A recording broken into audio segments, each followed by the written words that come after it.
મુખ્યમંત્રી શ્રી ભૂપેન્દ્ર પટેલે ભક્ત નરસૈયાની નગરી જૂનાગઢની મુલાકાત દરમિયાન શહેર તથા જિલ્લાની જનતાને વિકાસનો મહત્વપૂર્ણ ઉપહાર અર્પણ કર્યો હતો। મુખ્યમંત્રીશ્રીએ જૂનાગઢ ખાતેથી કુલ ₹215 કરોડના 26 વિકાસ કાર્યોનું લોકાર્પણ અને ખાતમુહૂર્ત કરી વિકાસયાત્રાને નવી ગતિ આપી। આ પ્રસંગે નરસિંહ મહેતા સરોવરના નવીનીકરણ સહિત ₹143.67 કરોડના 18 વિકાસ કાર્યોનું લોકાર્પણ કરવામાં આવ્યું હતું, જ્યારે ₹91.98 કરોડના ખર્ચે નિર્માણ પામનારા 8 વિકાસ કાર્યોનું ખાતમુહૂર્ત મુખ્યમંત્રીશ્રીએ કર્યું।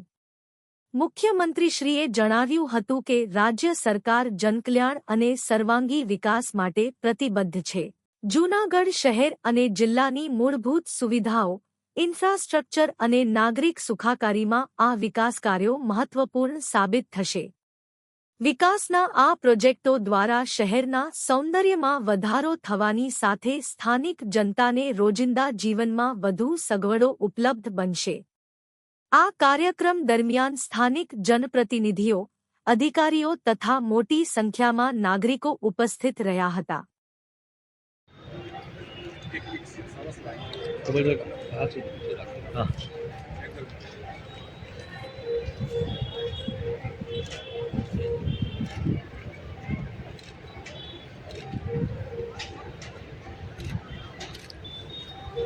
Sure.